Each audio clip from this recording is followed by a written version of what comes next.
लखनऊ से खबर कहते हैं कि कथनी और करनी जीवन भर पीछा करती है। गोरखपुर में अधिशासी अभियंता के पद पर रहते हुए रमेश चंद्र पांडे पर भ्रष्टाचार बिल रिवीजन में हेराफेरी कर पावर कॉर्पोरेशन को करोड़ों का चूना लगाने का आरोप लगा। आरोप एक स्थानीय संस्था ने लगाया। इस आरोप को भ्रष्टाचार की कसौटी पर कसा गया।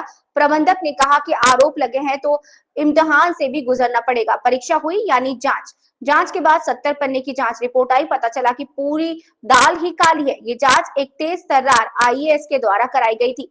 जांच रिपोर्ट देखकर प्रबंधन के होश उड़ गए। जांच के 70 पन्ने तत्कालीन एक्सी रमेश चंद्र पांडे और एड कंपनी के भ्रष्टाचार से रंगे थे। उसमें बाकायदा अकाउंट ने 9 उपभोक्ता के नाम से दिए हुए थे जो बिल के शक के दायरे में आए। रमेश चंद्र पांडे ये कह सकते हैं कि ये सब अकाउंटेंट ने किया। सवाल उठता है, लिपिक बिल बनाता है और अकाउंटेंट बिल चेक करता है। अंत में अधिशासी अभियंता अपने स्तर से चेक कर सारी चीजें करते हैं। जांच रिपोर्ट में स्पष्ट रूप से लिखा हुआ है कि अनियमित बिल संशोधन कर विभाग को आर्थिक क्षति पहुंचाई गई है। रमेश चांद पांडे यही नहीं रुके, गोरखपुर से गौरीगंज आए, यहाँ पर भी अपना भ्रष्टाचार जारी रखा और कई अधिनियम अनियमित बिल संशोधित किए। तत्कालीन गौरीगंज के अधीक्षण अभियंता ने रिवाइज्ड बिल का ब्यौरा मांगा, लेकिन 2-4 का ब्यौरा देकर बाकी का नहीं दिया। कई संस्थाओं और उपभोक्ताओं ने इसकी शिकायत प्रबंधन से की तो वहां से हटाकर मुख्य अभियंता अयोध्या से अटैच कर दिया गया, लेकिन रमेश चंद पांडे वहां नहीं गए। गोमती नगर में अपने को अटैच करा लिया। सूत्र बताते हैं कि वहां एक संविदा कर्मी से किस्तों में रिश्वत ले ली गई।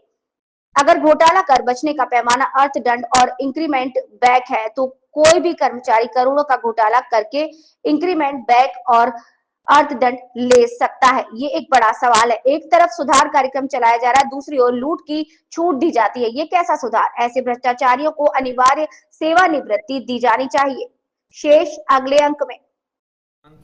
16 फरवरी को थाना बिजनौर पुलिस को यूपी 112 के माध्यम से सूचना मिली थी कि पूजा लोधी एक महिला का शव उन्हीं के किराए के कमरे में मिला है। इसमें तत्काल ही फील्ड यूनिट को बुला लिया गया था एवं उच्च अधिकारियों ने निरीक्षण घटनास्थल करा था। इसमें आज जो अभियुक्त हैं जिन्होंने इनकी गला दबा के हत्या करी है उनको आज हमने गिरफ्तार कर लिया है। इनके पास से घटना में प्रयुक्त जो दुपट्टा है वो भी बरामद हुआ है और साथ ही साथ इन्होंने जो घटना करने के बाद कार्य करने के बाद जिनकी स्कूटी लेके भाग गए थे वो भी हमने बरामद कर लिया। हत्या का कारण क्या था?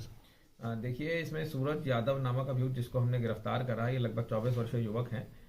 ये इन महिला से पिछले 5 वर्ष से संपर्क में थे और 16 तारीख को जब हमको शव के बारे में पता लगा, इन्होंने बताया कि 15 तारीख को इन्होंने उनके साथ शराब पी थी और ये जो महिला थी उन पर शादी करने का दबाव डाल रही थी। उसके बाद इन्होंने उनका गला दबा के हत्या कर दी।